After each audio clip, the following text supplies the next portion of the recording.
ewali essaala ezitaanukuddwa, ewali amaviivi agana obuse, ennyiike y'omutima, amaaso agatobaatobanye n'amaziga, nsigala nzikiriza nti oli Katonda.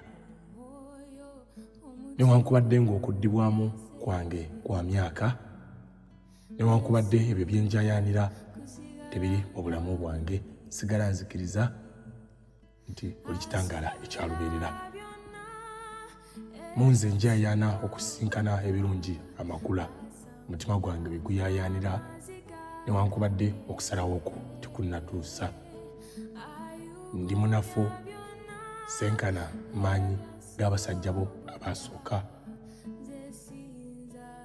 Ndi munafu wabula nwana ntalo za Goliaasi.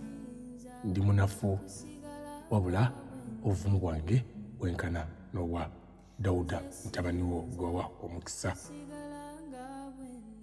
Newankubadde essaala sinnyanukule, newankubadde omwoyo gwange gulinga ogubuze, mu ggwe mwesitukira, amaanyi go ne ganziza bujja.